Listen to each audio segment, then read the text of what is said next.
Evening all. I'm Hector Gunther, Chair of the Comprehensive Financial Advisory Committee of the Town of Barnstable. This is the June 9th, 2025 meeting of CFAC. We meet every other Monday during most of the year. We only have one meeting in July and August. We hold the meetings remotely, and maybe we could start, Chris Lauzon, by calling the roll, please. Yes, Hector. Here. Chuck. Here. Lillian. Here. Jim. Present. Tom. Here. Jeremy. Chris King.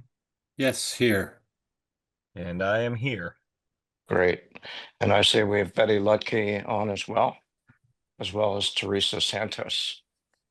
Please note that in accordance with Mass General Law, Chapter 30A, Section 20F, that any member of the public is welcome to record this meeting as long as he or she makes himself known to the chair.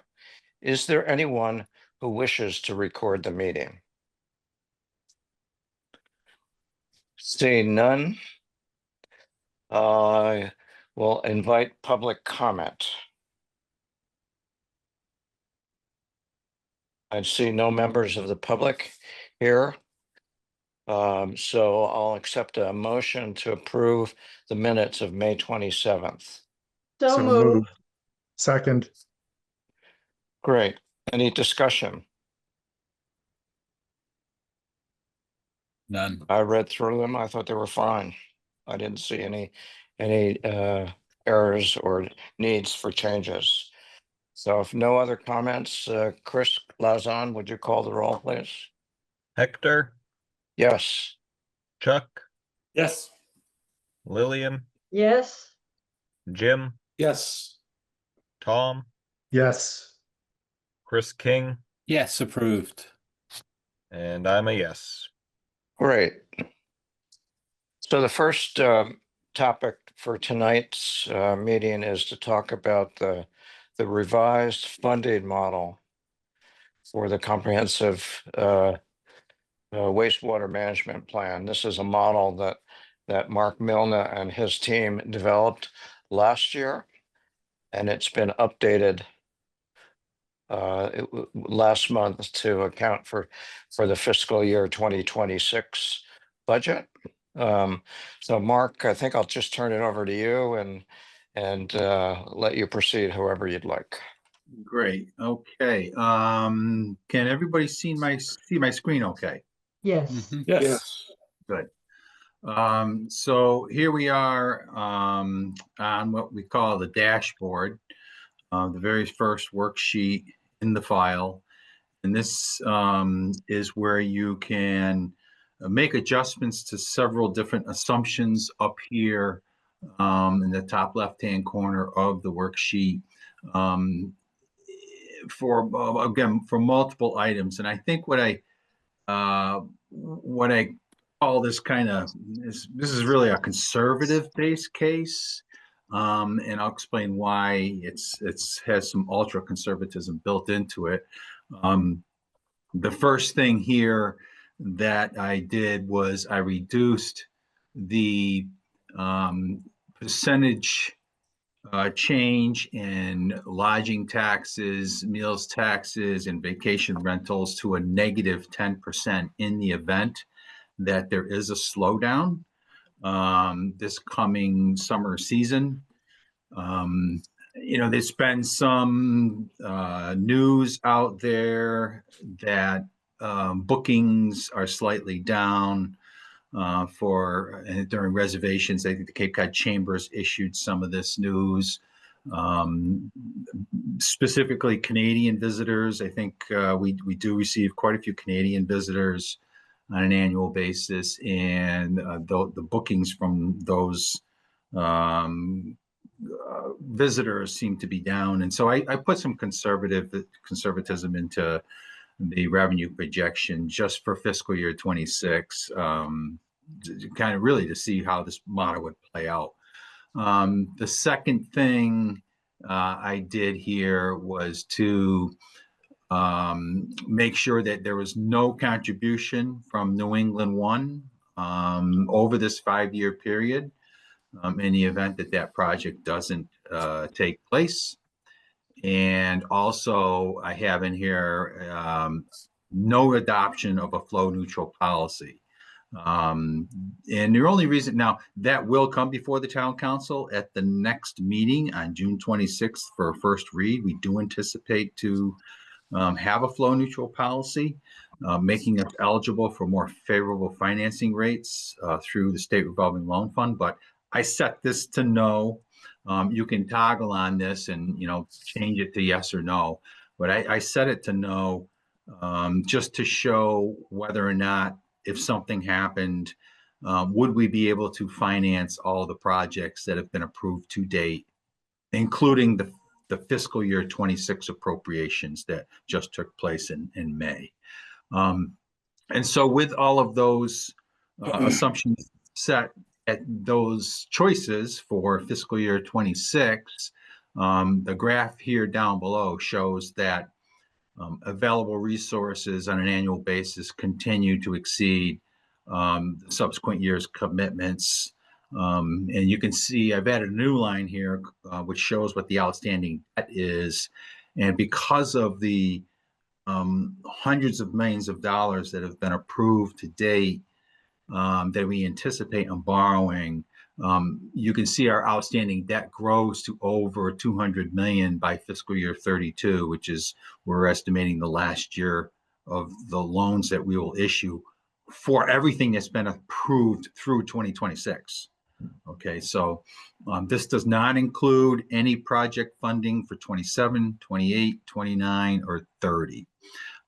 You can see up here in the assumptions, I have a field here called appropriate fiscal year project request, yes or no. You can toggle these on or off. And right now I have 26 projects set to yes because they have approved, but 27, 28, 29, 30, I currently have set to no. So we can play around with those and I can show you what the impact would be if we decided to fund another year's worth of projects, let's say the 2027 projects. We can go here and we can change that to yes.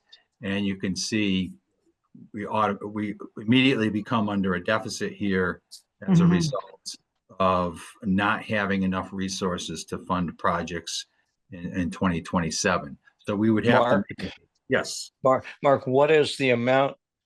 If you toggle yes in fiscal year 2027, cell D12, what is the amount of projects that are approved?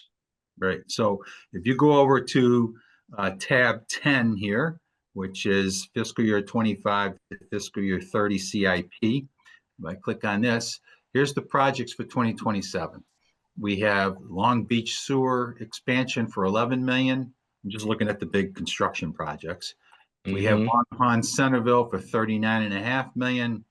And then we have some design funding here and 5 million for Mill Pond dredging.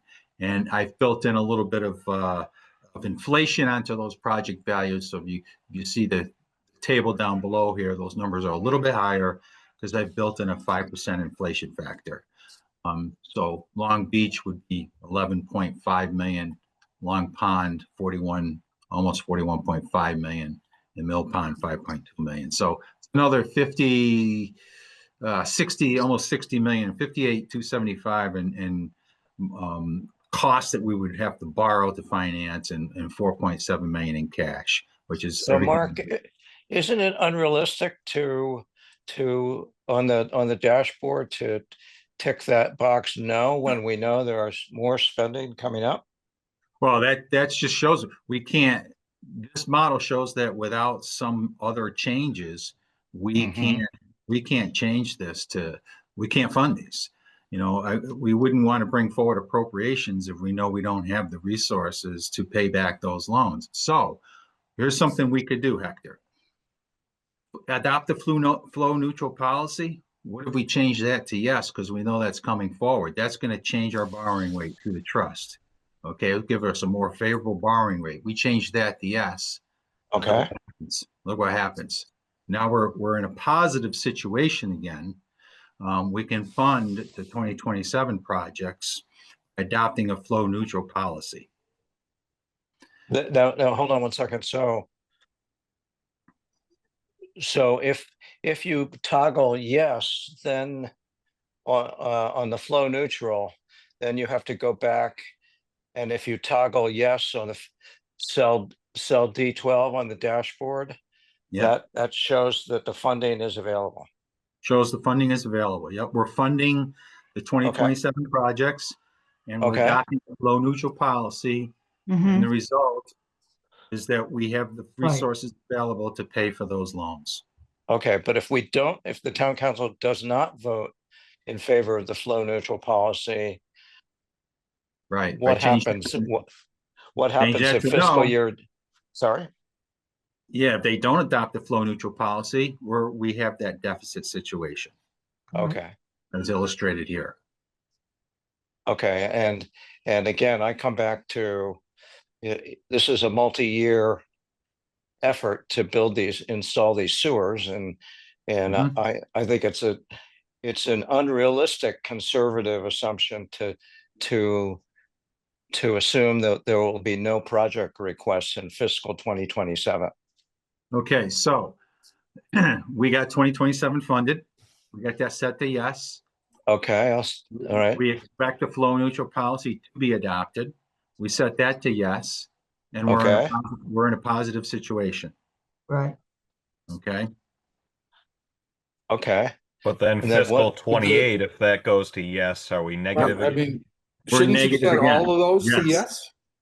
I mean, We're we've already negative done again. that. Okay, so yeah, I mean that's the thing about this tool. You can do this, right? You can say, okay, let's fund 28, let's fund 29, let's fund 30 projects, and look what happens. Boy, we're deep in the hole. Okay. Wow. We gotta find more resources. So probably, you know, we got flow neutral policy already adopted. We got nothing coming in from New England wind still.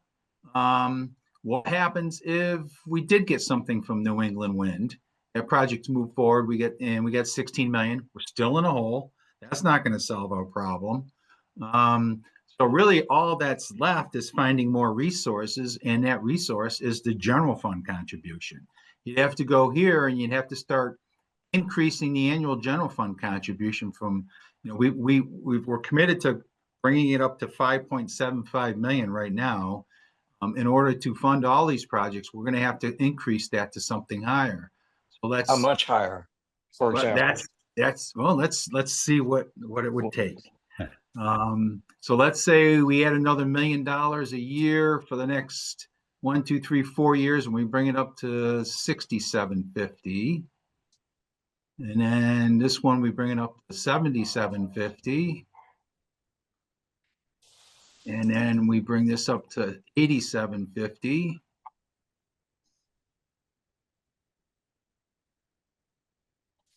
And finally, 9750. So we add another $1 million a year for the next 5 years. And what happens? We're back in a positive situation. We've got all the projects funded, got all the resources we need.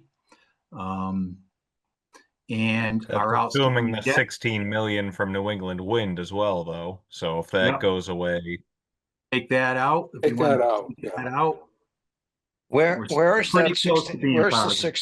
where's the 16 million, Mark? Right here. What cell? C20. I just took C- it out. C20. C20. Okay, got Yep. it. Sorry. So if we take right. that out, Chris, here's where we're at. We're Yeah. right around 2045, 2046. We start going below the line. So we need a little bit more. One Right. way we could cure that is maybe bring this up from 9750 to maybe 10 million. I mean, ideally, you Pretty want the close. green line to rest right on top of the red line. I'd like to go a little bit above the red line, so you've got a little bit of cushion in case there's, some other revenue contraction along the way. And also the projects that are laid out, is there any anticipation that the projects could get delayed or pulled in?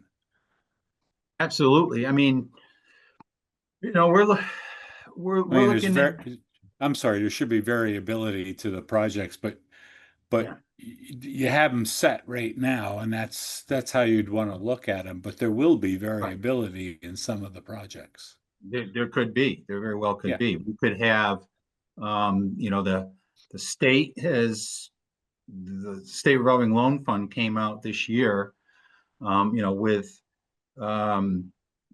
suggested changes to their program. And there was a lot of pushback to that. And ultimately, they ended up rejecting those changes and keeping everything the way it is, at least for the 2025 IUP year. The 2026 IUP year, there's the possibility that they may not do anything. And so if they don't do anything in 2026, as they reevaluate their financial situation, we may not be able to go forward with projects next fiscal year because the state revolving loan fund may not have an intended use plan. If they don't have an intended use plan, then we've got to change our strategy, either delay a year, wait a year until they get their program back up and running and not do any projects for a year, or continue or slow it down. Yep, or slow it down. Right. And perhaps if we wanted to continue to be aggressive in following our plan, we could continue to go forward and appropriate the funds, but we would have to go to the general obligation bond market, Right. To finance those projects at a higher interest rate, and that's going to create stress on our funding of this program. So, But I like Chris's idea there that couldn't we look at that line item? The CIP is more of a budgetary threshold. In other words, where we say that rather than submit projects and have them be approved and have a total funding requirement, with this funding profile, you could say that this is the budget that we have allocated for the sewer project for these particular years, and budget submittals would be in line with the funding available. In other words, you have a governing line item. You have a budget number now. The model gives us a profile of what should be allocated given these different parameters. I think it's James, Jim, it gives you the model to do that. And Mark, what I was going to ask is, you added $1 million a year out of general funds. That money's already kind of stashed away in excess that the town has somewhere, right? No, what would happen is we would have to, if we put more money into the capital program, specifically this program on the capital side of the budget, that means there's another $1 million less per year for the operating side of the budget. Right. So it creates a lot more stress on the operating side of the budget. Yeah. So to keep going forward with this plan, because we're talking, $537 million over the FY25 to FY30. That is significant.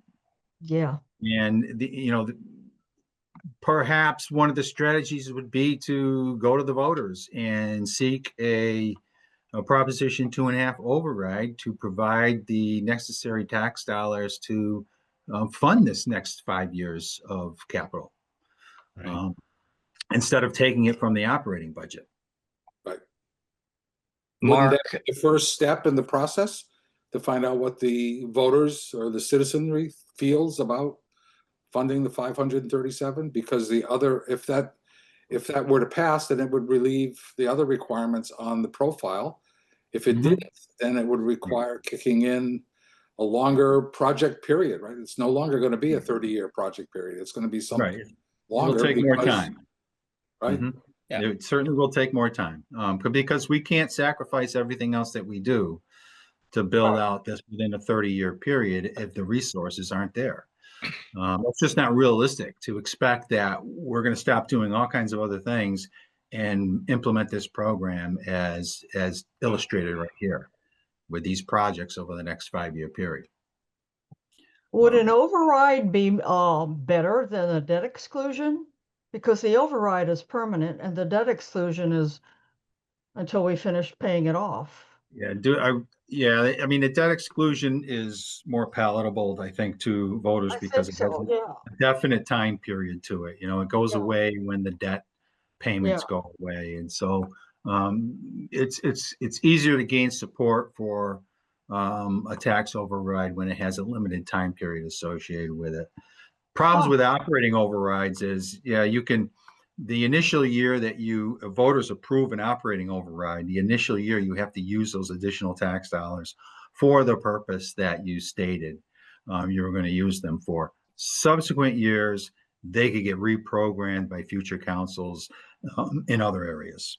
So there's no guarantee that the additional taxing will stay with its original intended purpose under an operating override. Yeah. Mark, can we go back to the 16 million?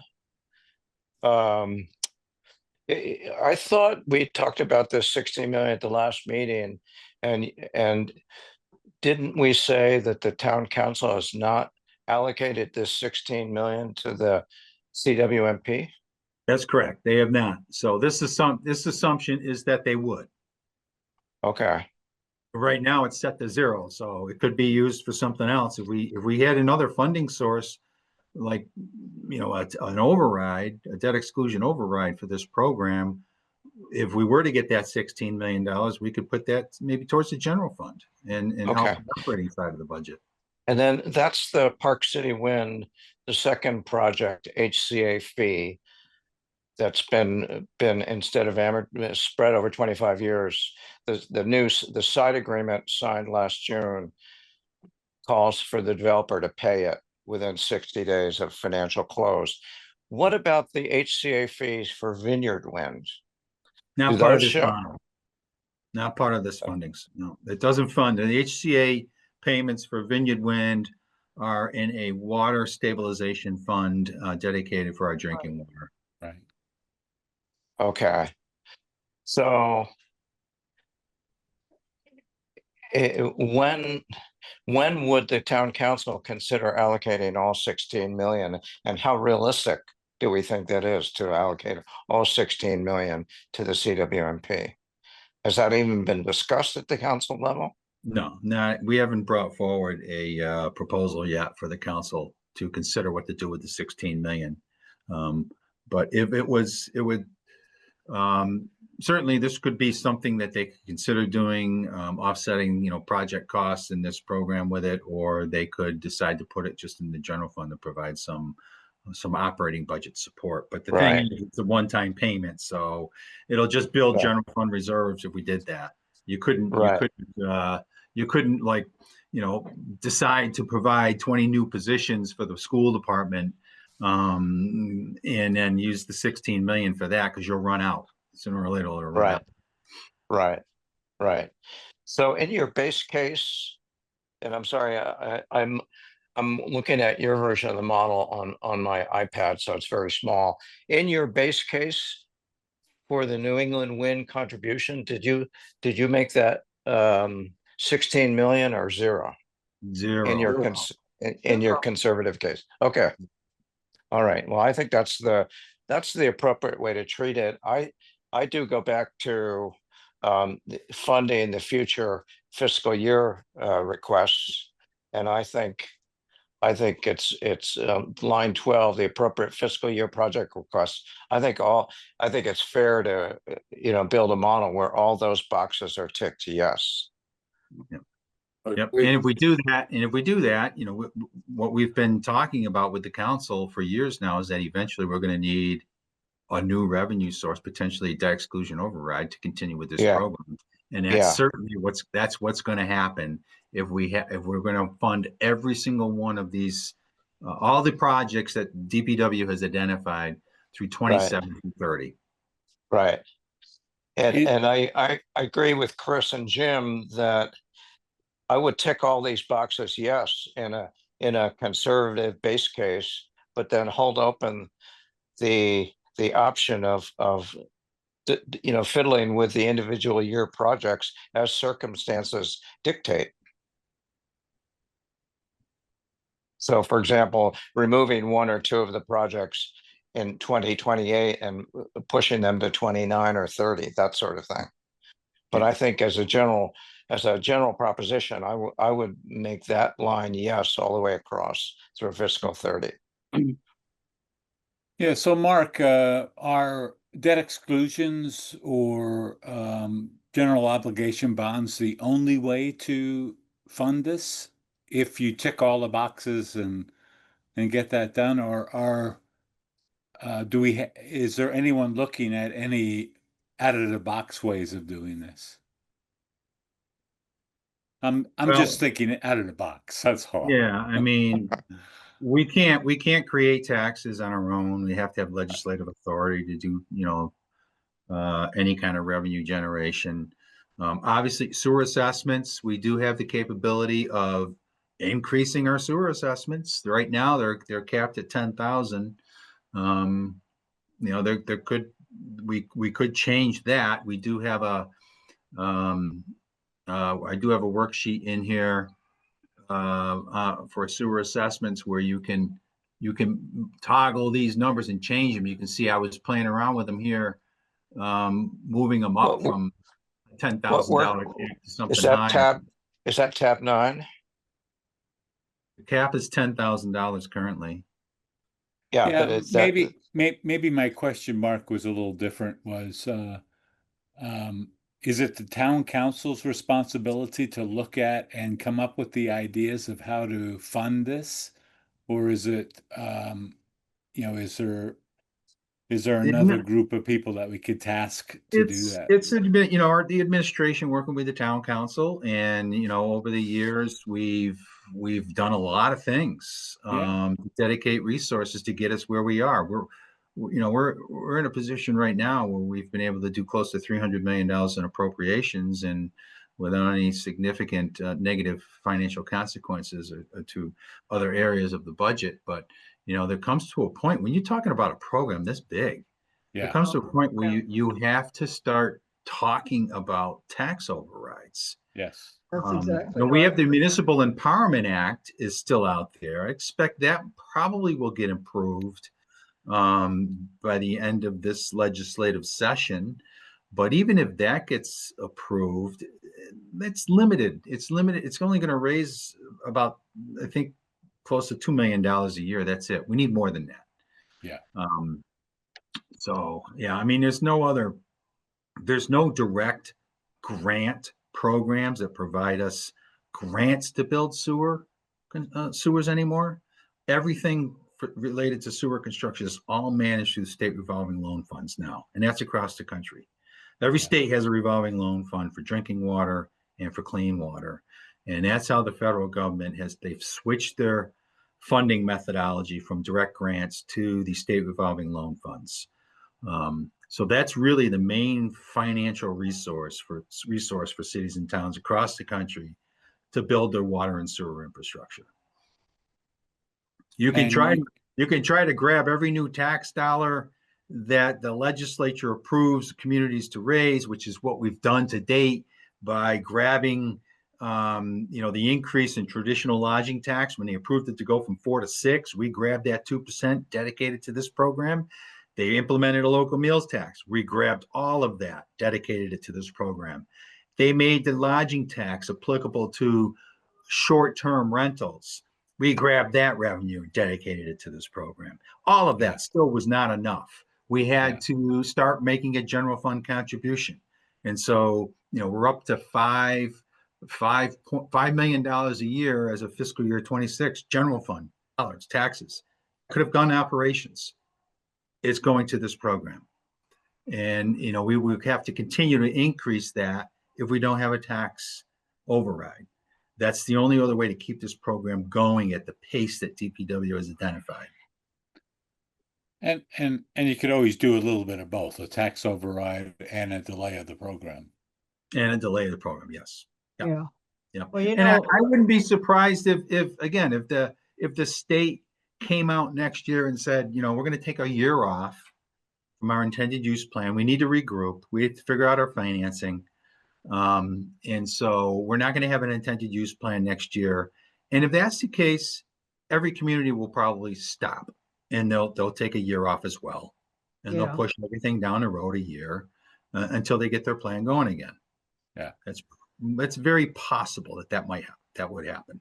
And then there'd be lawsuits from the Conservation Law Foundation. I don't know, Hector. You know, I would think that they would be reasonable and say, oh, okay, we get it. You know, the cities and towns are their main financing source for building these projects has been delayed a year. We'll be patient. We'll wait, and you know, when they get that program up and going again, and communities can start implementing projects. But I'm not going to say that, you know, they're going to jump right in and hit us with another lawsuit just because the state takes a break for a year and we take a break for a year.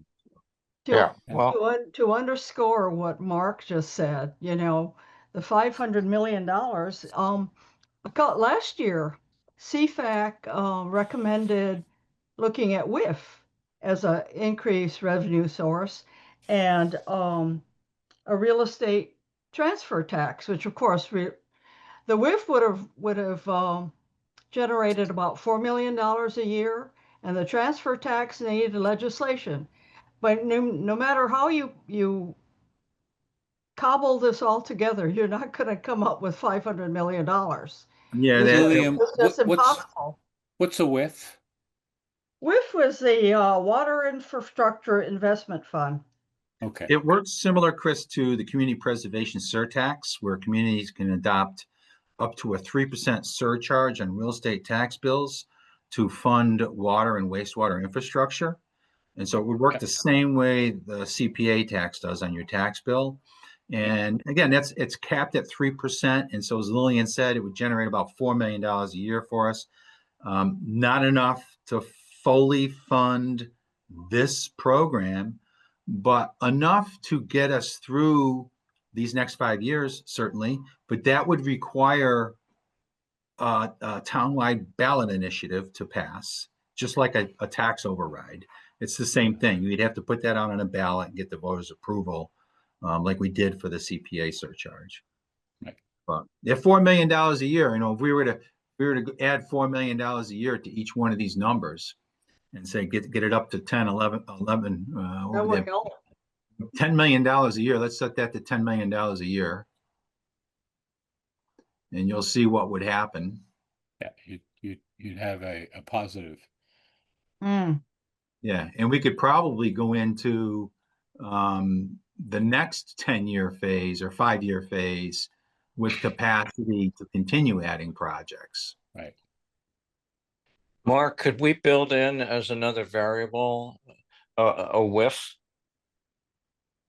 Yes, we can. I think that would make sense. I like This would give us- Lillian's suggestion about that.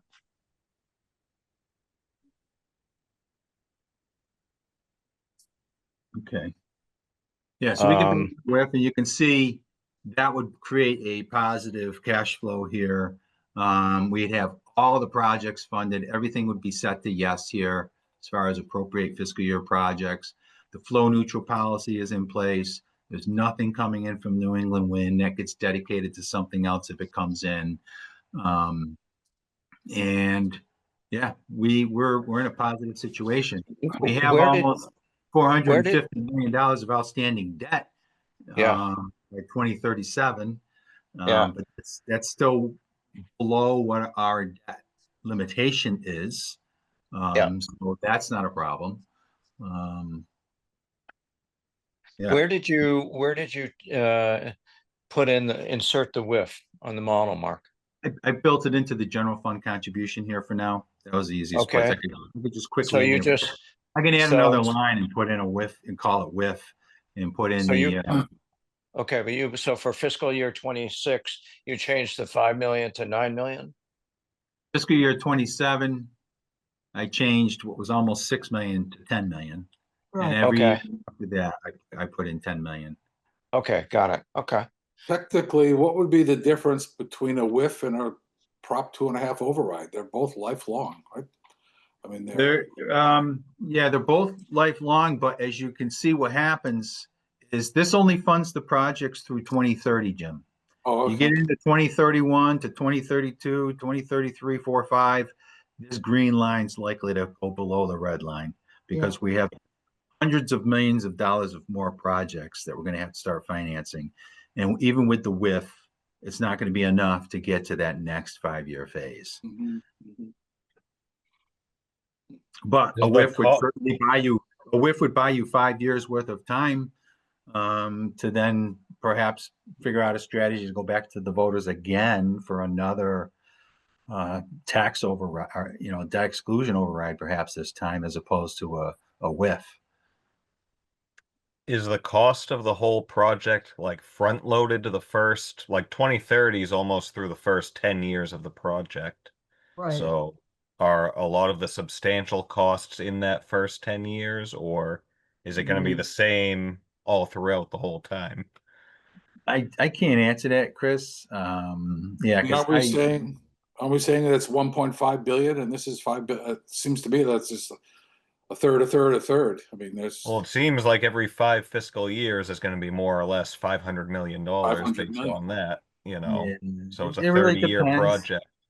Depends on the density of the project. When you start getting into these more dense neighborhoods, it's probably going to be more cost effective.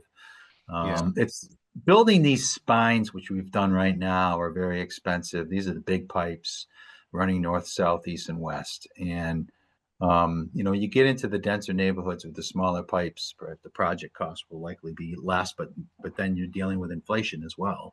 What's that cost of that pipe going to be, 10 years, 15 years from now? So, Right. Yeah, I understand that. It's more just like I know they're doing the main trunk lines right now. I assume that's the more expensive part of the project than like the individual roads and stuff. Um, so I'm just, if this cost continues throughout the whole project, you're gonna have to have an override like every 5 years. right. Yeah. Either that, Chris, or you slow the costs down, cost increase down. So Well, it's if you not, can, yeah. yeah, But because my question, is are we mandated to get this finished in a certain amount of time? No, there's no mandate that we have to have it done in 30 years. We'd like to.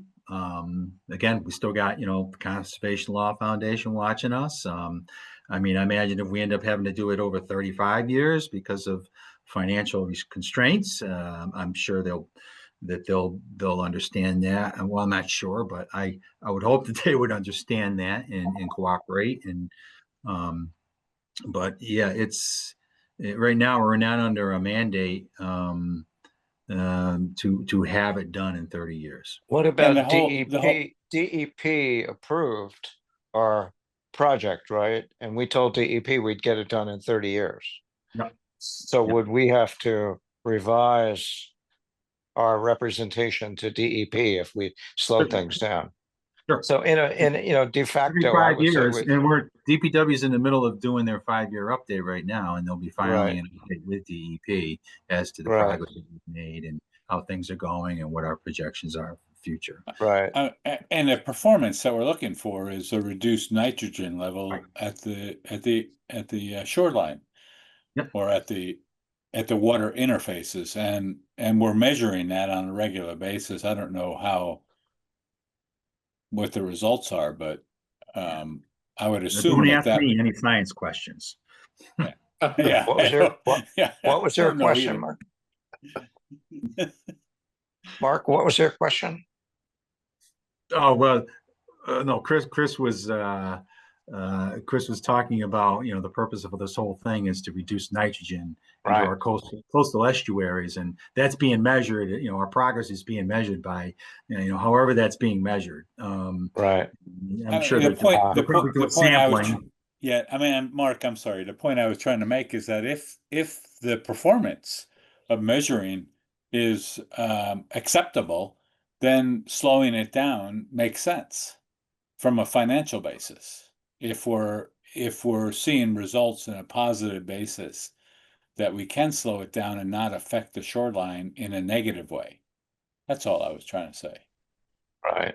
Just But I balance it would, off. I would make the case, Mark, that if we've told the DEP we would get this done in 30 years, we do de facto have a mandate to get this done in 30 years. Although, as you say, every 5 years, the town will report to DEP its progress, give an update. Mhm. Yes. Yep, DPW is preparing that first 5-year update right now. And I think they plan on submitting it this fall. Ah, okay. And that'll be a public document, yeah? Of course. So in terms of the model, I would like to add a line for the WIF. I have another question, Mark. So let's assume a downside case where we go into recession, and at the same time, the school department needs significant increase in operating funds just to maintain services.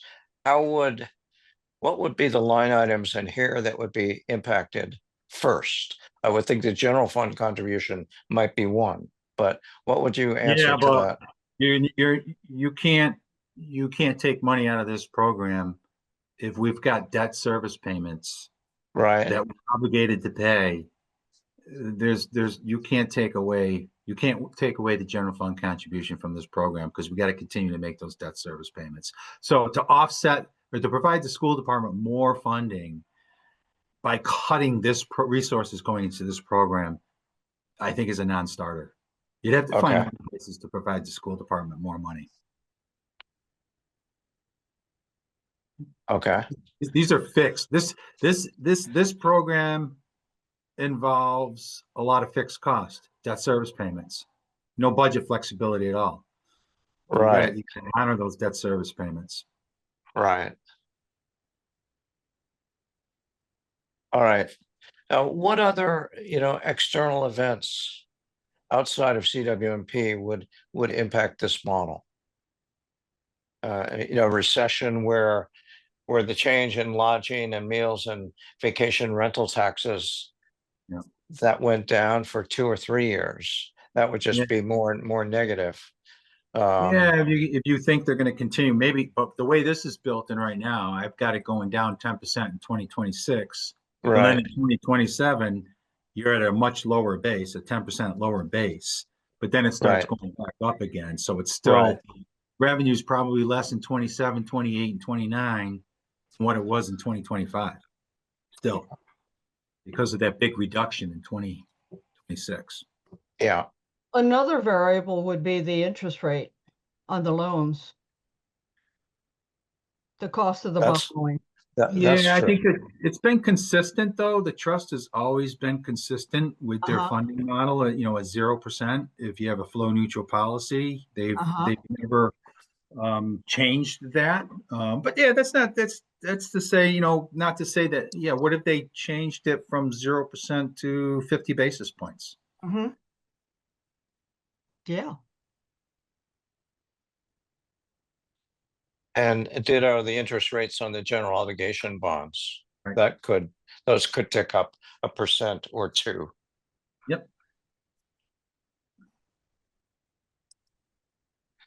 Well, I'm just curious if any other members of the committee see other variables that we should insert here. Chuck McKenzie, you've been notably silent. I wonder what your thoughts might be.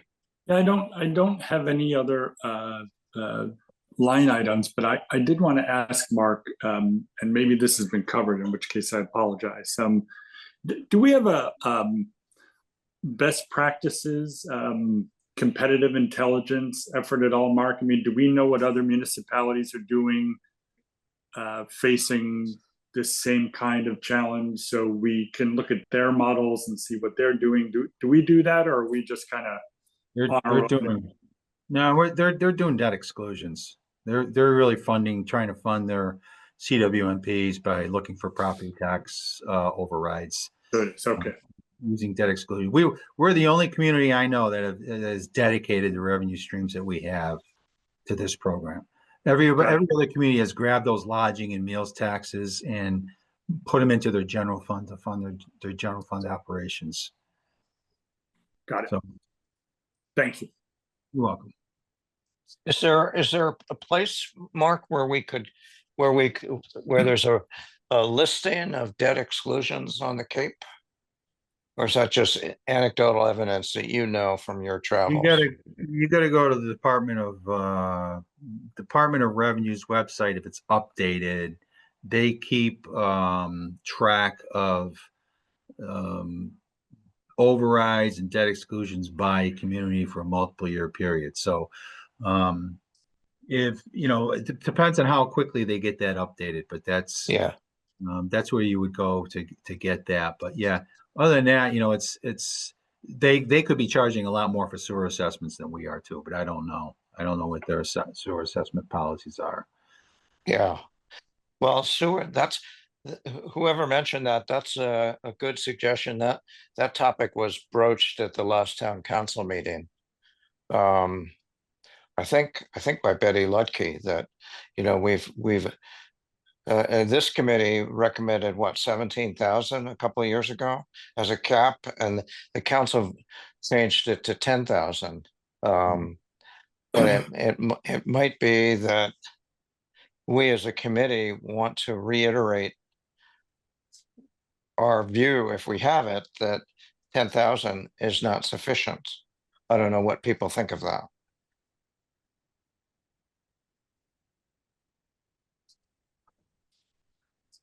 Well, So, The town council voted to do that and there was an extensive discussion about how it would impact on the average citizen. And certainly, if somebody wants us to look at it again, we'd be happy to do it. Betty, were you going to say something? yeah, I was going to say, I think we should look at it again. I think with inflation and everything that's going on, I think the 10,000, even at the time, was a very low number. I mean, I just did a new septic at my house because the sewer's never coming to me, and it was certainly well above 10,000. So I think 10,000 is really too generous of a deal, regardless of people's situations. That I think it's a bad number, and I think it could be looked at. And Mark, that cap can be paid over what, 30 years or 20 years? 30. 30, if it's financed through the town or. Right. Sewer assessments, people have the option they have three options. They can pay the sewer assessment in full up front when we bill them, or they can choose to apportion it for a maximum of 30 years across their future tax bills, or they could choose to pay a portion and then apportion the balance over the next 30 years, or they can choose 20 years or 15 years. We provide them the flexibility to choose the amount that they want to apportion over future tax bills and the number of years up to 30. Right. That's different than connection costs. We don't finance connection costs. Right. Connection costs, they get to finance on their own. The Aqua Fund exists through Barnstable County's Aqua Fund program, which is their best option for financing connection costs. Cape Cod 5 has a program, but I think it's at a much higher interest rate. The county's program has a floating interest rate, depending upon income. You could be a 0% loan up to like a 4% loan, I think. Uh-huh. Well, I think, you know, I agree with what Lillian said, that, if the council wants to consider it again, we'd be happy to opine on it. I'm suggesting that, we raise the issue to town council, at some point in the near future, and try to galvanize action by town council. Yeah, I Because, think that, heck, I'm sorry to interrupt you. I mean, please, I believe they adopted the sewer assessment amount back in 2022, 2023. right, They What we did. could do is, make an adjustment for inflation, from that date going forward to see where it would be today had they increased it every year for on the CPI or the construction cost index. I think Mm. I think that's what we used in the ordinance, is that we would increase it by the construction cost index, but then again, subject to town council approval. Right. They're the board, they're the only body that can decide to change that amount. So we can look at that number to see what it would be today, based on that index, and that could be brought forward for their consideration to change. Okay, could you do that and let us know what that would be? Sure. I think that would be helpful. I mean, I think, Well, I just say, I think I really like the WIF idea. And the reason I like that is it spreads the wealth around to everyone, like the CPA. But I also like moving up what we're talking about, because those are the people that are actually benefiting. Like there's people like myself and other people say, well, I'm never going to see the sewer. Why should I pay? Well, again, because we all want better water quality. There's some very good arguments to be made, but I would like to see these two considered together, because I think together they give, what we need. As Marcus said, probably, for the 5 or 6 years, it would be a really nice combination. I like to see how they could be worked together and have them brought forward together. okay, well, that's certainly worthwhile to consider. Tom Keane, I'm curious to know what thoughts you might have. Well, I think, Uh, I think I'm wary about having CFAC say, we should increase connection charges or we should do another thing. I don't think that's our role. Mhm. Our role is to point out that there are problems coming down the road, which is what this tool does. And Right. then to lay out a list of options that the administration and the town council can consider together. Every one of these means that someone pays more and someone's ox is gored. And it's a delicate balancing act, and it's a very political thing. I'm not sure. I think we need to somehow be able to cover the costs, no question. But every one of these decisions ultimately becomes a political decision. Right. Well, I think it seems to me that if we do nothing else but change line 12 on the dashboard, which is the fiscal year project request, we change that line to yes. Which it is right now, right? Right. Without making any other changes, this model, I mean, we stay above water, if the model on my screen is correct, for until 2030, 2031. But then we go into deficit. So I think that's the realistic base case that we should be discussing when we, and this is just me talking. I'm happy to hear other points of view, but when we present this model, the revised model, to town council at a future council meeting, it seems to me that that would be the scenario to show them and to say, look, within 4 or 5 years, we're going to be in a deficit situation. So you guys have some hard decisions to make. Do other people agree with that, Tom? How do you feel about that? Yeah, that's the right approach, which is, and you have hard decisions to make, and here's your list of options, and here's the pros and cons. But I think that's the way we would be framing it. And I'd also like to increase the rate of frequency in which we frame the discussion as opposed to once a year. I think it's something, this is a very important tool for our policymakers and our town municipal folks to review this on a quarterly basis, if necessary. I just think it's such a powerful tool. To just use it once a year is really failing the whole process from the perspective of getting information like this. With information like, you have to make decisions. It's going to not force, but it will allow for people to look at a timely basis to be able to make good decisions on how the financing of the sewer project should be handled. So I would advocate for a higher frequency, whether we have whiffs or higher assessment rates, et cetera, but just increase that communication frequency with the town council. To that point, Jim, to your point, I think, once a year, we have a brand new set of projects that gets added to the capital program. Once a year, we have what we actually generated in meals and rooms taxes. Once a year, we know what our borrowing costs are, but a significant event could occur sometime within that year. So I think, annual is good, but when a significant event takes place, there should be another communication, and we should be presenting it to them again. Like what if the SRF decides not to do an intended use program for 2026? Okay, what's that going to do to our model? And here it is. It's updated. This is what it looks like, and we would bring that forward and demonstrate that.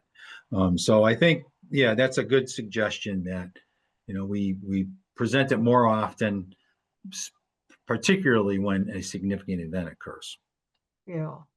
It also will help with the planning. 27 is not that far off. So if you look at all the projects from 27 to 30, even if we get the revenue from the New England wind, we're still in a hole, and we're needing more general fund resources. So I agree with that.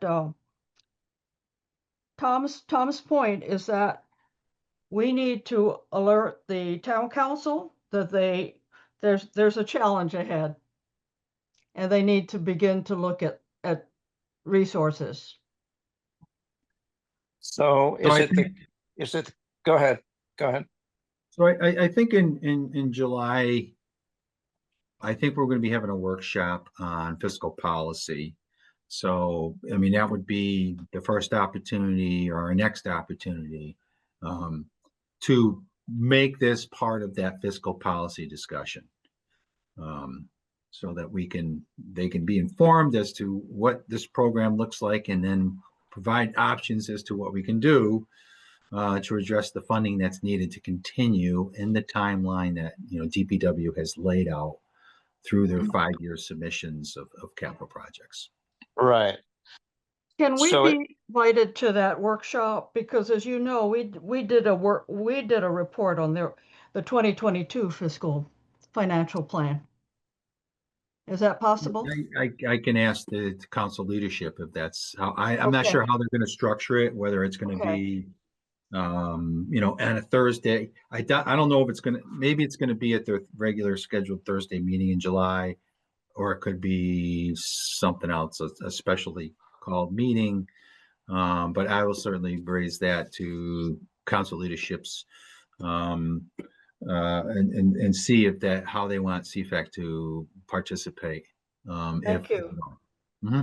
Yeah, it would be invaluable to get their perspective. To show them what they're facing. It's more than getting their perspective. No, their perspective on the fiscal policy. Right.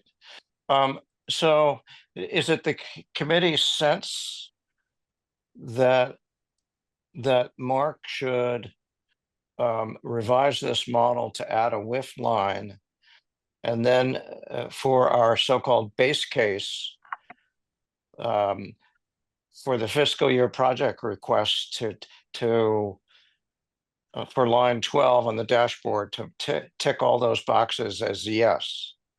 And is that the model that we'll show the council when we present, whether it's in July or some other time? Is that the sense of the committee? Jim Sproul, what's your viewpoint? I think that's a great suggestion. I'm not sure that given that the whiff, if I heard Lillian correctly and Betty, wouldn't that require a vote, a legislative vote? It Yeah, did- yeah, in order to require a referendum. Yep. So you'd have to do the same thing. You'd have to almost make it a yes or no.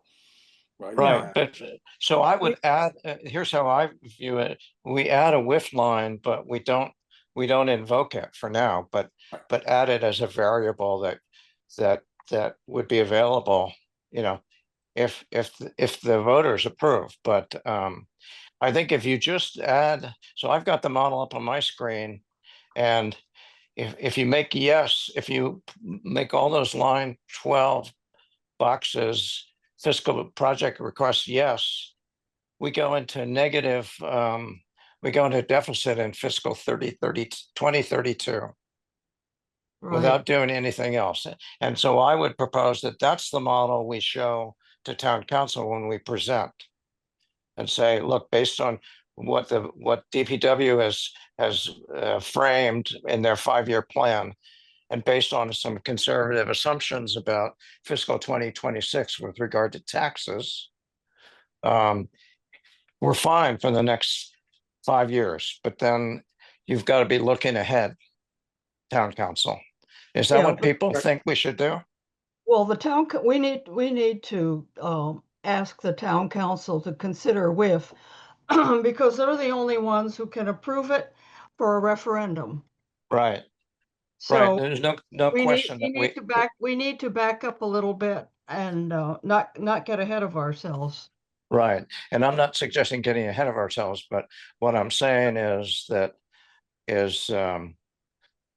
just to show the numbers with all the project requests through fiscal 2030, this model works until fiscal 2032, and then but the town council is going to need to make some decisions long before then on matters like a whiff or whatever we want to put in here. That would be my perspective if people agree. Yeah, and I think flow neutral policy should be on no, since it hasn't been adopted yet. That's Right. correct. You know. That's Right. correct, sure, as well.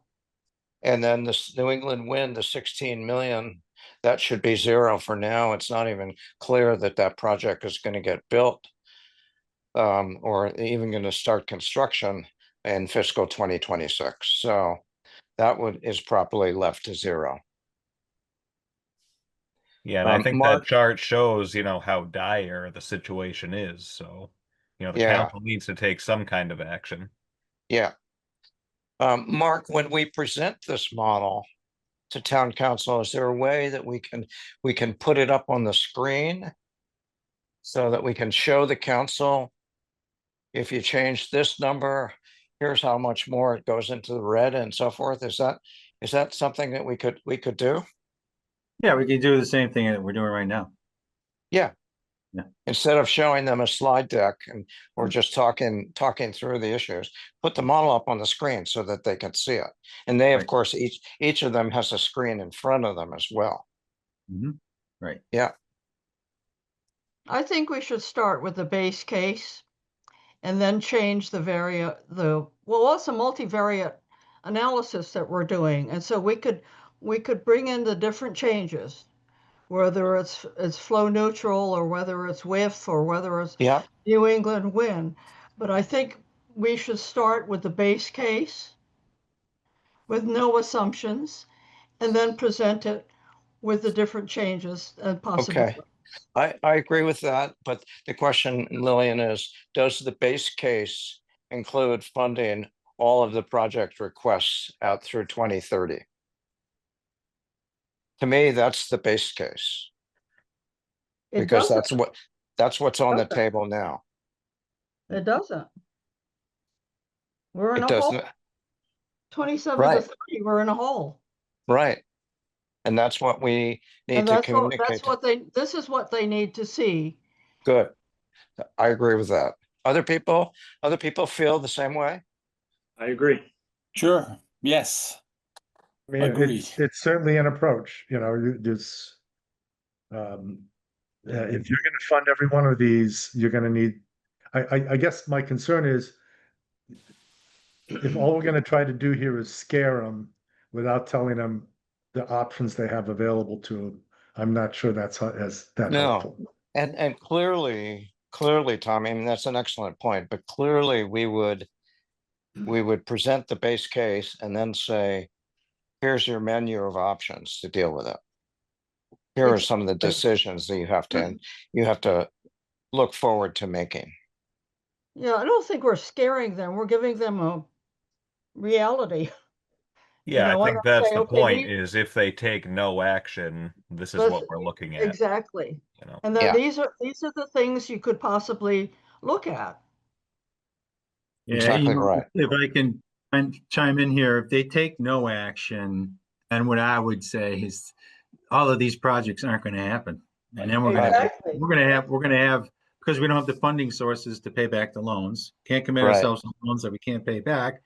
Right. But then we've got, a whole secondary list of issues that, we're not addressing. Not reducing nitrogen loading because we're not building any more public sewers. We got CLF breathing down our back. So no action is really not a plan. Right. It's Well, not an right, option. yeah, but I mean, so they have to take action so that these things can be funded because they have to Exactly. happen. Right. So I think that's the, if you want to call it scaring them, it's just a reality check. Something has to Right. be done. That's right.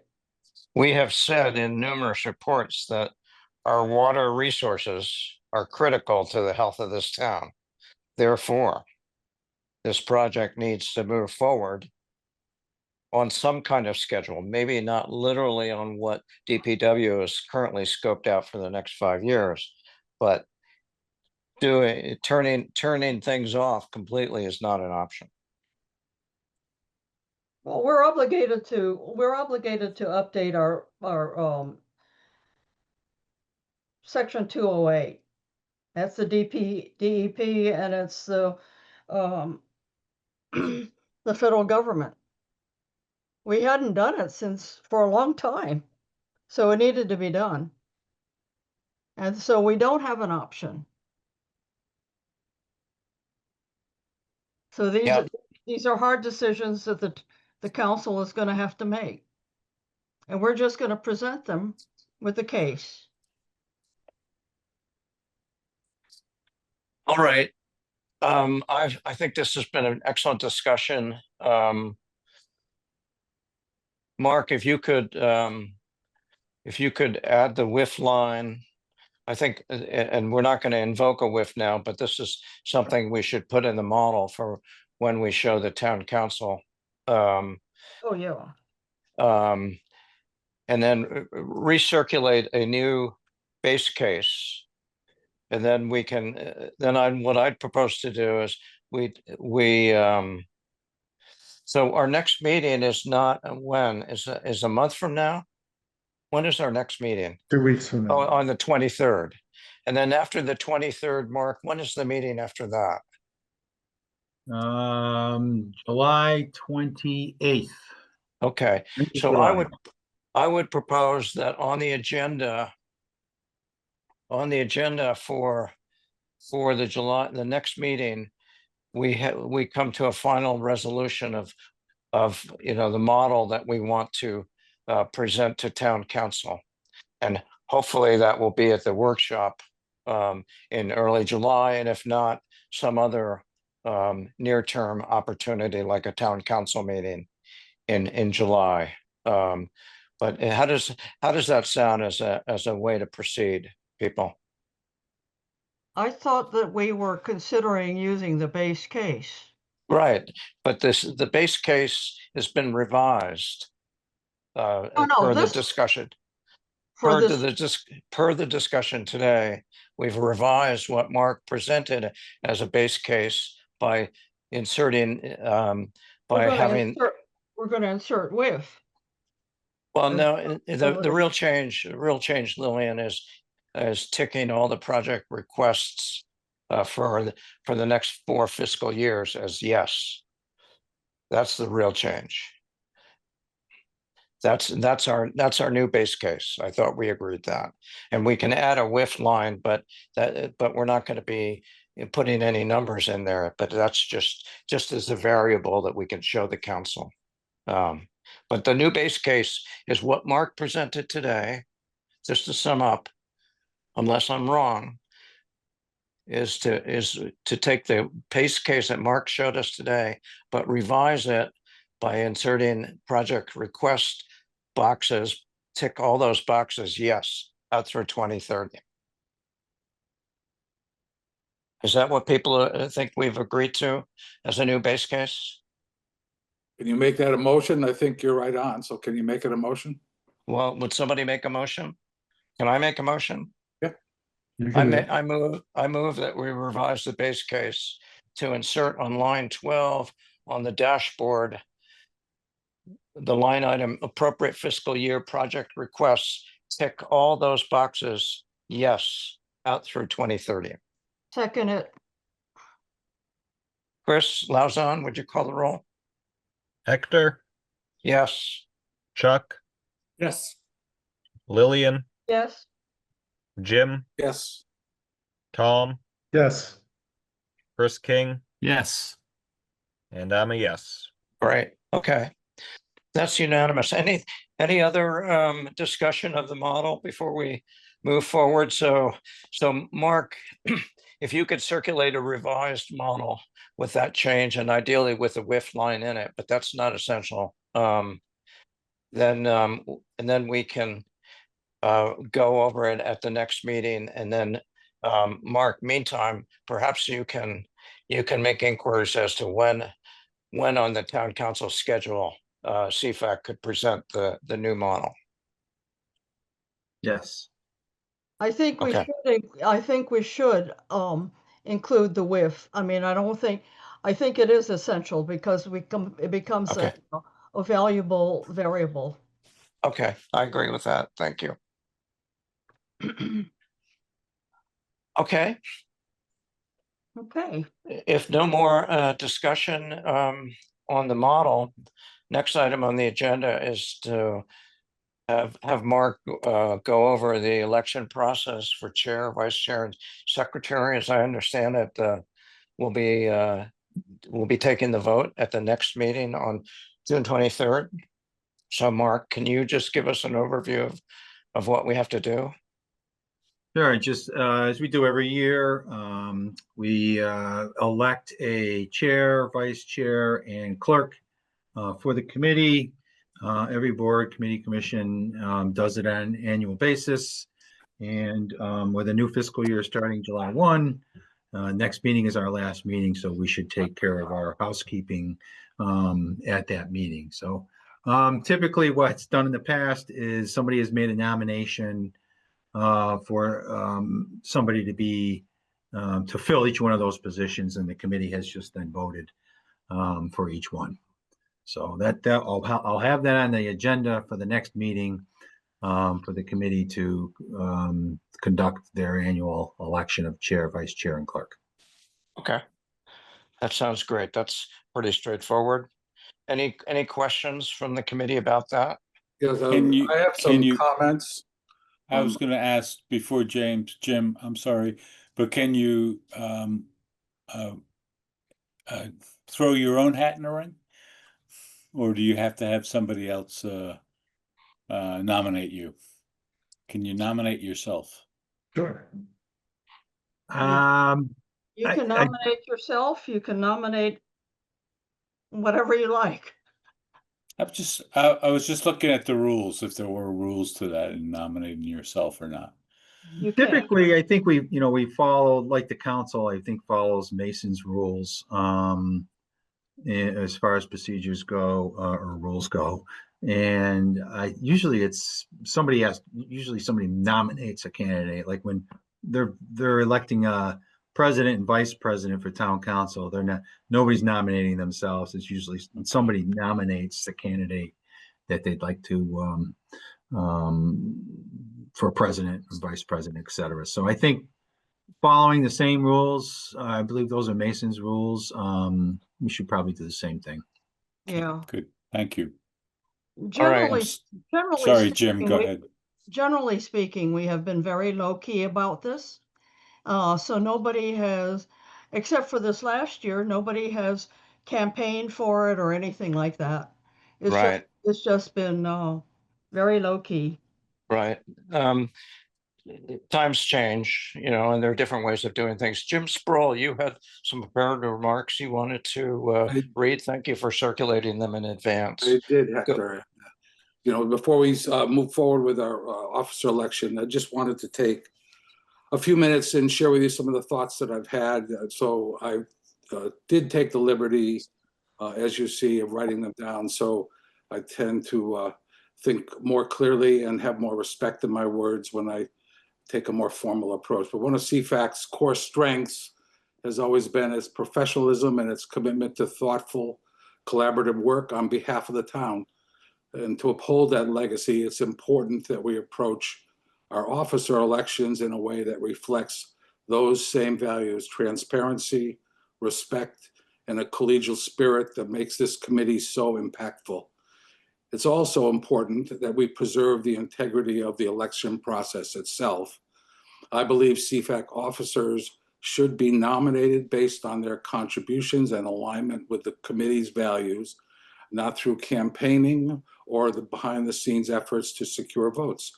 Our elections should reflect an open, respectful, and public spirit that defines CFAC's reputation with the town council and the administration. I really want to acknowledge the time, care, and dedication each of us brings to the body of work. CFAC thrives because of our collaborative approach, where we bring our individual strengths, listen to one another, and work towards consensus. That spirit is especially important during pivotal moments like officer elections. To keep that tradition going, we should handle this year's election the same way we've handled our best work: openly, respectfully, and by working together. Those simple principles can guide us through this process. If we can agree on a clear and open process, we'll help avoid any confusion and keep our focus on working together with the respect and trust this committee is known for. These elections are an opportunity to show our shared commitment to the town and each other is what guides our work. That sense of responsibility is what brings us all together. And with that, I'd like to, if we could start with a discussion, but I just wanted to share those thoughts. So thank you for your time. Yeah, thanks very much for that. Any comments from members of the committee on what Jim's written? I have a comment. And with all respect, Jim, I really disagree. And I say this as someone who does not intend to stand for any of the positions that are going to be open, but it does not offend me. And in fact, it seems okay to me that people campaign or ask for someone's support for a position. And indeed, Hector's already called me, as I imagine he's talked to a number of the people, asking for support, which I suppose would be a behind the scenes effort. Right. This does not offend me. I think that this is appropriate for a body that it's appropriate in almost in any body in terms of trying to figure out who its leadership is going to be. And if there's other people who are running and they want to give me a call over the next couple of weeks, I'd be delighted to hear them out. But why can't we? I agree with you, Tom. I think that's not, I think your points are spot on. All I'm asking is that we just do it in a public forum. Everything we do is in a public forum. So I'm not sure why we would need to treat this as we are running for a political office, as opposed to a spirited committee. Again, public bodies do this all the time. I have no problem with it. Okay. If I could just, well, other comments, Chuck, Lillian, Chris? Yeah, I think I understand Jim's point. Discussions should happen in the open, and I think I think it's okay for someone to reach out personally just to say, look, I'm interested in this position. I'd like your support. This is what I want to do. I think that's fine. And we're going to have the discussion like we're having right now, and we'll have it the next meeting, and then we'll take our vote, and that'll all be out in the open. So I think it's okay for individuals to reach out personally and express an interest. But I understand where Jim's coming from too. Well, maybe if we had known this was the process, I've been involved with the committee for a range of years. Last year was the first time I had ever experienced it. So I was just taken back by it. So maybe you can clear me, provide me the soothing effect that this is normal and everyday business. Then if that's what the committee sees, then I'm okay with that. But I did want to express that I was surprised at last year's efforts. Other comments? Yes, I also was surprised by last year's election, and I have no problems with the election itself, but I was surprised by the comments following that election. One member said, maybe we can get Neil back now. And another said, I'm sorry that politics led to chasing him away. That led me to believe that some story had been circulated that was probably not true about the one of our members' resignation last year.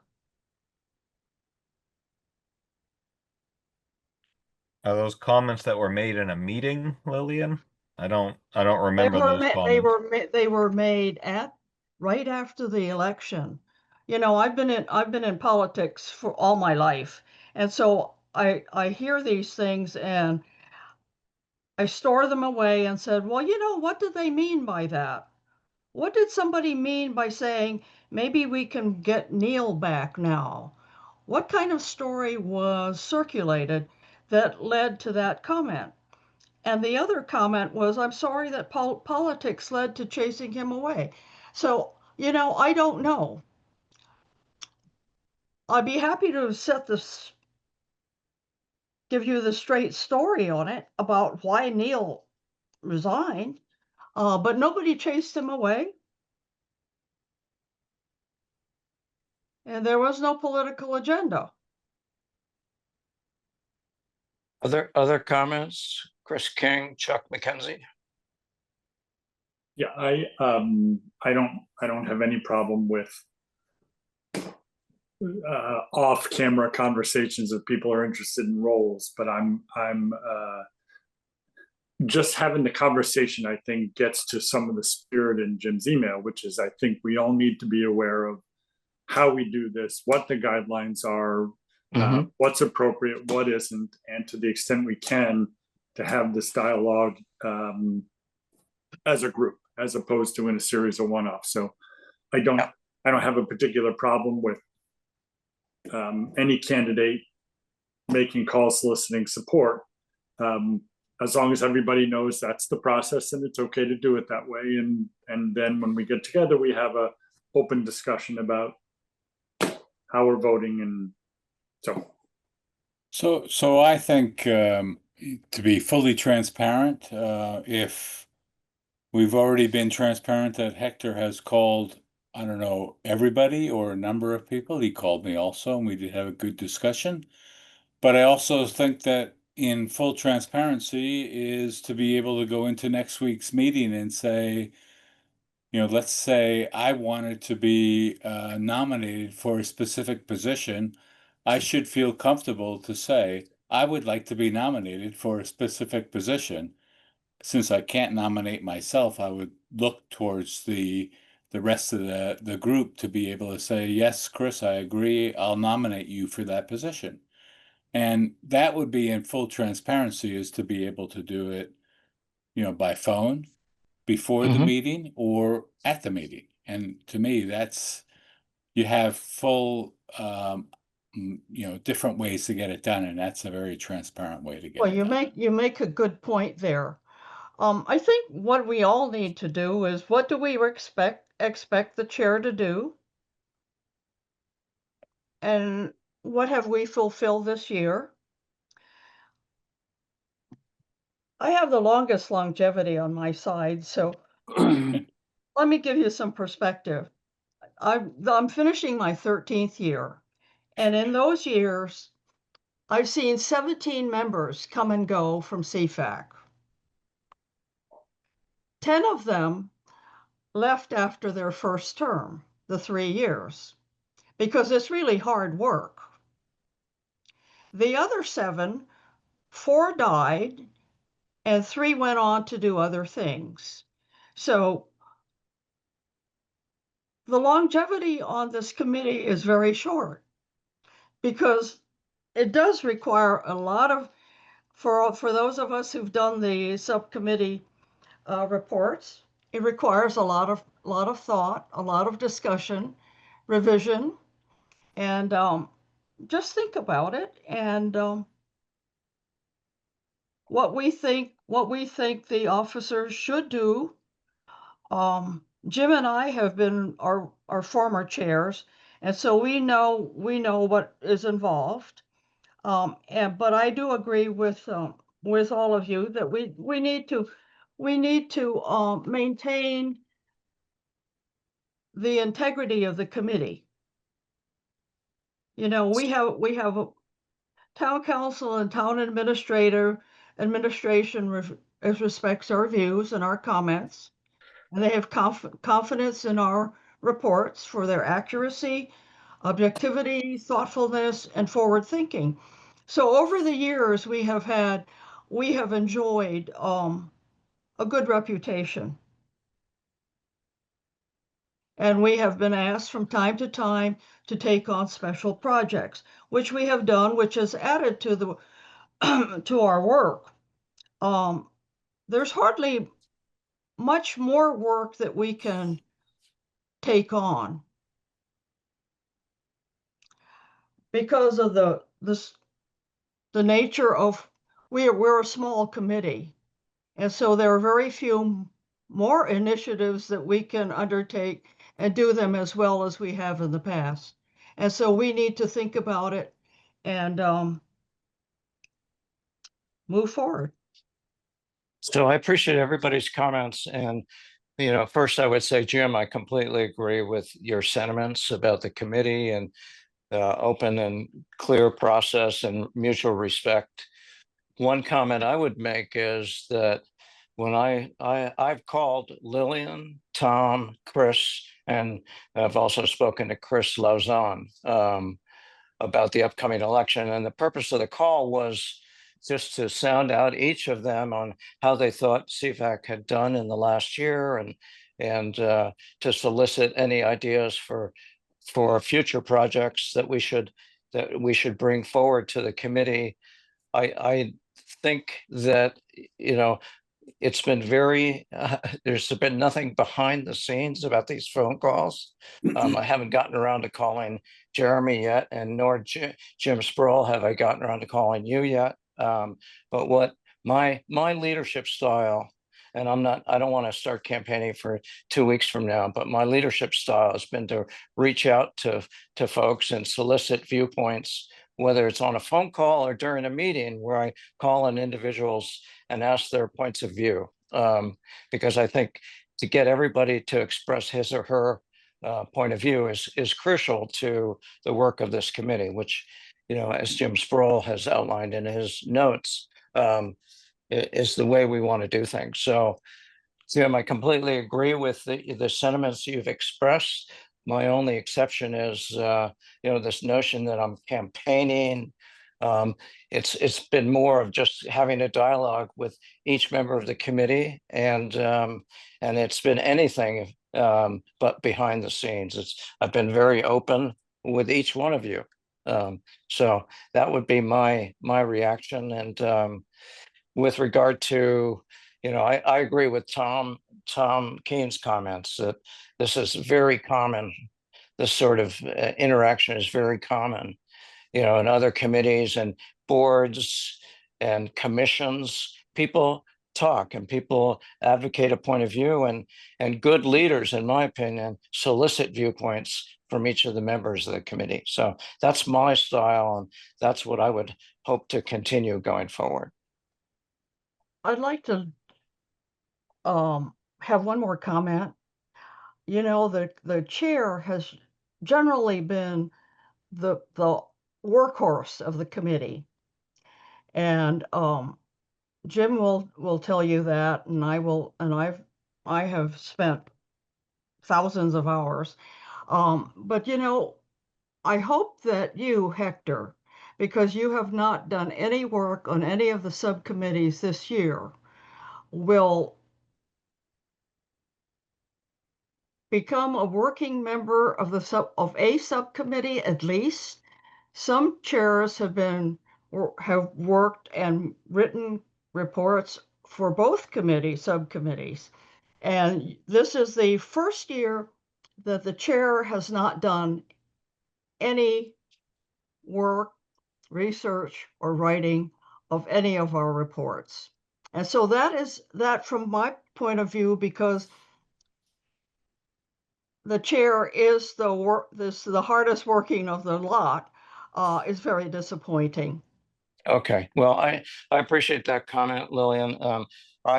My style is for example, the two recent subcommittees. My style is to not interfere. I'm assuming that the members of the subcommittee are quite capable and have the horsepower to do their jobs. I did The chairman has- participate. Lillian, if I could finish, please. I participated in several of the calls for the CIP project. I opted not by design not to intercede or interfere with the operating budget subcommittee. That's my leadership style. It's another leadership style that a different chair might be to roll up his or her sleeves and do all the work or some of the work or most of the work. My style is to take reliance on the members of the committee and to be available to help if need be. But I don't feel like I need to do the work of the subcommittees. So that's my style. That's fine, but I'm just pointing out that all chairs have been working members of every subcommittee as far as I have been on this CFAC. Okay. Well, that is a precedent, but there are different ways of managing committees and commissions and boards. And this is my style as chair. But Well, I take your comments, Lillian, and they're meant to perhaps be they're meant to be positive and but by not working, you don't gain the insights and a basic understanding of some of those issues. Every year is different, and the challenges are different. I agree. I agree.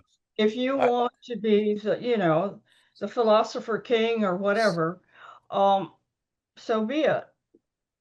Is there a way that we could reach a middle ground where between Tom's comments about not minding having someone contact them about their interest in a position, and Chris is saying that how do you become an officer of the committee? Is there a way we could think about the nominating process that might add a little more formality and transparency to it? In other words, if let's take Hector is interested in being chair, that he would receive a nomination from some other committee member, and that nomination could go to the staff liaison, and then 2 weeks before our election, you just say, these are the people that have signed up that have interest in positions.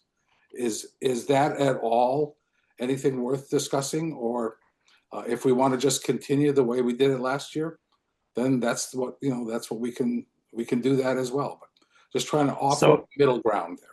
Yeah, so that's an interesting idea. Mark, do other committees or commissions on the town, do they have processes more formal like Jim has outlined, to your knowledge? I don't know, Hector. It's a good question. I would say I could poll some of my fellow staff members who are the liaison to the committee, and ask them how they conduct their Right. annual elections. But yeah, unless I've never been to like the planning board's annual election, Right. something like that, or for Be another like post-election party. So Yeah. some clubs and committees and things, they'll have like a nominating subcommittee, which will be made up of, say, 3 members of the committee will form the subcommittee and then reach out to people who are interested, ask the other committee members, are you interested in this role? If someone says they're interested, then they get put forth as a nomination. So that would be one way to do it if you wanted to Mm. delegate a nominating subcommittee, say of 3 members of CFAC, and they would reach That out would have to- individually to ask if someone wants to put their name in as chair, wants to put their name in as vice chair. That would be a more formal way to do it, but I don't know if it's necessary. That's a good point, Chris. I think if I may, Hector, that's the professional organizations I've been a member of for years. That's how they do it. They have a nominating committee.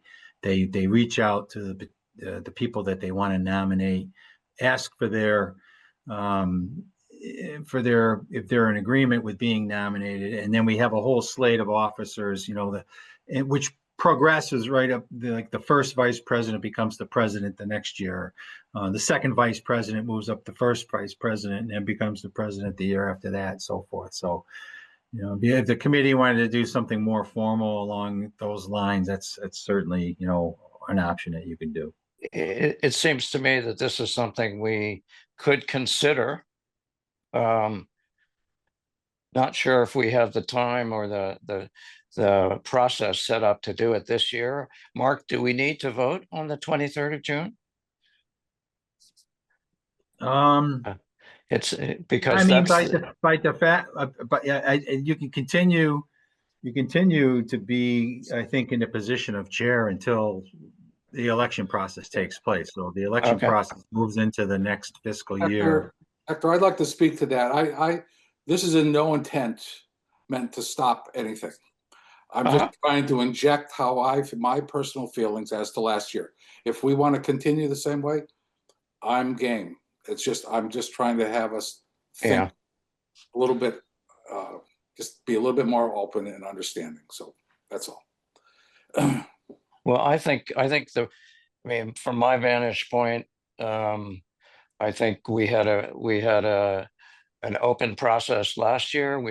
We had conversations and then we had votes, and I frankly don't see any deficiencies in the process that we've used heretofore.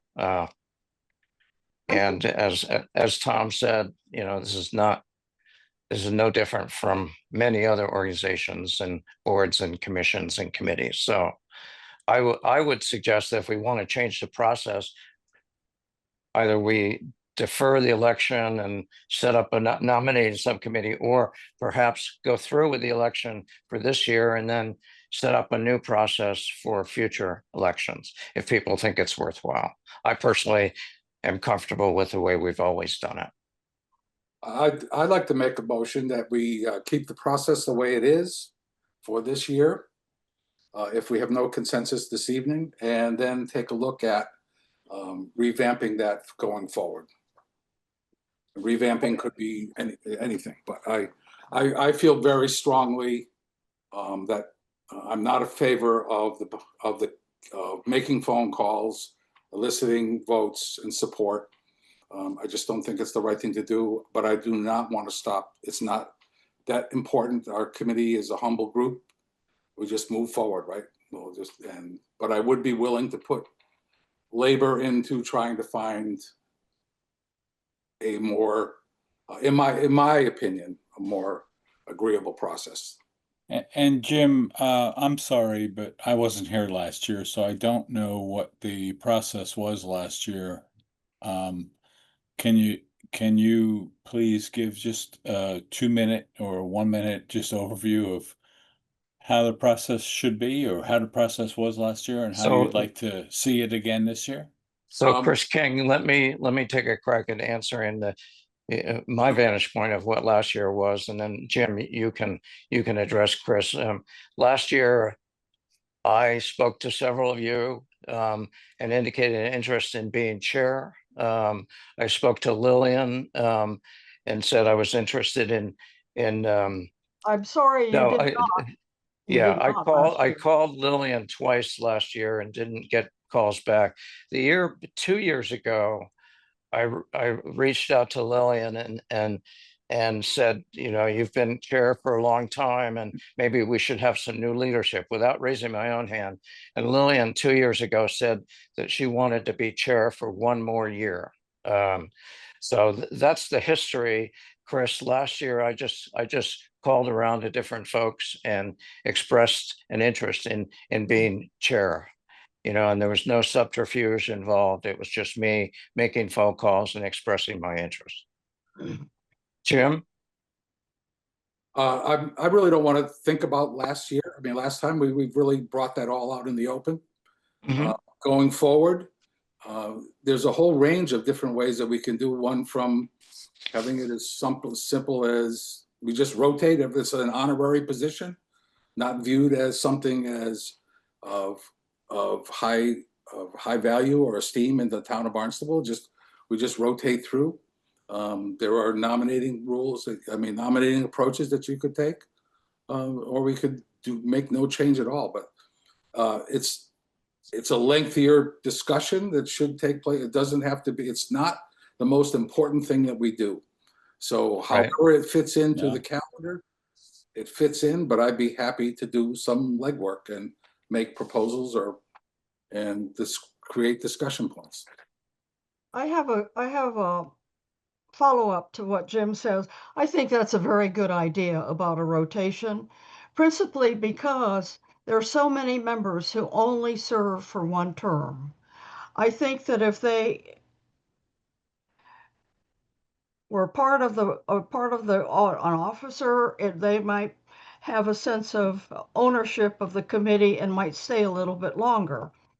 Because we've always had difficulty recruiting membership because it's such a intense committee and there's so much work involved. And so I think that's a very good idea for us to look at and to consider for the future. Going forward for this coming election, it would be helpful if the members here would let us know whether they would be willing to serve as officers. So, you know, that way we won't nominate somebody who says, no, I don't want to do it, and then you're stuck. So let's go through and see who would be willing to serve as chair. So I know that Jim Sproul has made a motion. I don't know if it's been seconded. No. It was But not seconded. if it has not been seconded, I would It like was to not second seconded. it. And just to recall it, Jim's motion was that essentially, Jim, that we leave things alone this year, but that put together a group led by you would be fine by me, to evaluate alternative approaches. And I think there would be a reasonable approach. I agree with that. I do. So we need a roll call vote on that. It's been motioned and seconded. Yes. Yes. Hector, Yes. Chuck, Yes. Lillian, Yes. Jim, Yes. Tom, Yes. Chris King, Yes. And I'm a yes. I think that's a very reasonable approach. Yes. Okay, Now, one last thing, if each member could express whether they would be willing to serve as an officer, it would be helpful as we meet the next time. So Tom said he doesn't want to do it. Is that correct? I'm Chris, still there. Yep. Yeah, Chris- Chris Lauzon, what about you? I'm willing to continue serving in an officer position, yes. Whatever Would you- position that is. Would you be willing to be the vice chair? so I think what Chris expressed is sufficient for Yeah. the purposes I of this think yeah, I inquiry. think it's good if everyone just says if they're willing to serve Willing in to serve, a right. If position. they're willing to serve, Yeah, yes. yeah. Let's Chris see. King, Chris King, I cannot this coming year. I have personal reasons, business reasons I can't do it. okay, thank you. Jim Sproul, No would be the short answer, but if okay, it was, no would be the short answer, yes. okay, and Lillian, no is my answer. okay. All right, so we've done that. And we know that Chuck is rotating off. So Right. many thanks to you, Chuck. Yeah. So if we're done with the committee with the election process, any other comments, questions? I have, as chair, I have one other item to bring up. Any other comments? So, Did I just hear that So, only two people are willing to stand for office? That's And we've correct. got 3 Yeah. or 4 offices open? Well, I actually didn't answer the question, but yes, I am open to standing for office. So I've only heard you and Chris Lauzon. Chris. Yeah. So, Well, there will Jeremy's have to not be a here, bigger so. discussion at the next meeting then, and hopefully Jeremy is willing to serve. yeah, yeah. So I will call Jeremy and solicit his perspective on this point of view and then communicate it to the rest of you in an open and transparent, non behind the scenes for fashion, if that's okay. Please. Yeah, Um, Hector, usually whoever doesn't show up to the meeting gets eliminated. yeah. Okay. He's So already in the ring. So I have one communication from the chair, and that has to do with Mr. McKenzie, who has been slogging away in the trenches for CFAC for 4 years and 3 or 4 months, if I'm not mistaken. Chuck, I went back and looked at my emails, and I found the email that Mark circulated with your application for CFAC back in March of 2021. So speaking for myself and probably for the other members of the committee, Chuck, we've really enjoyed having you on the committee. To lose you is a real loss. And as I've said to you, and I'm sure everyone else would agree, if your schedule in the future permits you to raise your hand again to rejoin CFAC in an officer or non-officer role, we would welcome you back with open arms. So thank you very much, Chuck, for all of your efforts over the last 4.25 years. Thanks, Right. Hector. It's been a blast. I appreciate it. What are you gonna do with all your free time? I told Hector that I'm on a few boards, but there's one in particular that I've just gotten a lot more involved in over the past year, and the work-life balance, quote unquote, is just getting out of whack. So I really appreciated the last 4+ years, and I'm looking at the screen and you're in great shape. So I appreciate the opportunity to have done this. Thank you so much, Chuck. It was really a pleasure to work with you. Agreed. Likewise. I agree. All right, Mark Milna, any communications from staff? Any updates on federal funding, state funding, any rumors out there about changes that we should be aware of? We've seen some new grant assurances associated with the hard stand project out at the airport, and there was some problematic language in those grant assurances. The biggest ones being that people signing these grant assurances will now be, subject to not only civil penalties but criminal penalties. And so that's a big change, and it also included language around immigration, access by ICE into certain areas of, and so we're withdrawing that project from the council's agenda, and that's really the only one we've seen so far. It had some problematic language in it. We've seen some new grant assurances from the school department's grants that this doesn't have this type of language in it. So, but we're watching, those are the biggest changes we expect. Of course, dollar amounts will likely go down a little bit. We're anticipating that. Yeah, so we're keeping an eye out on the grant assurances that come forward and seeing if they contain new language that could be detrimental. Mhm. Okay, well, thank you for that. And what was that budget amount that's being withdrawn? What was that proposed amount? A $1.4 million capital project to build some hard stands out at the airport apron. Right. That were needed to address some of the weight, from some of the larger aircraft that park there, and Mhm. indentation that they can make in the pavement. So, Yeah. Okay. Well, if nothing else, any other members of the committee have comments or issues they want to table? Hearing none on, Go ahead. just quickly, I just Sorry. want to update you on the budget. We got about halfway through the operating budget appropriations last Thursday night. Right. And so we'll finish those up at the next council meeting on June 26th. Great. Chris, great job with the report Yeah. to the council. Yes, we should,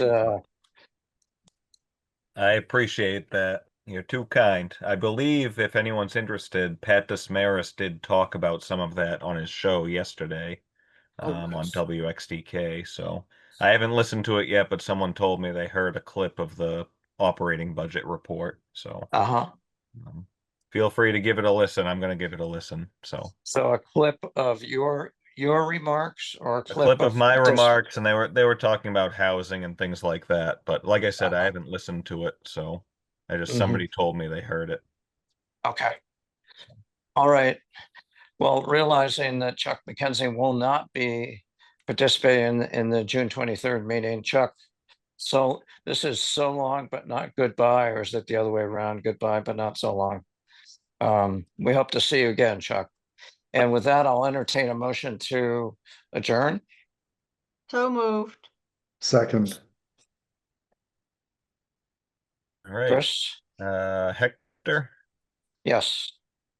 Chuck, Yes. Lillian, Yes. Jim, Yes. Tom, Yes. Chris King, Yes. and I'm a yes. Great. Thank you, everyone, and Thanks see you in all. 2 weeks. Thank you.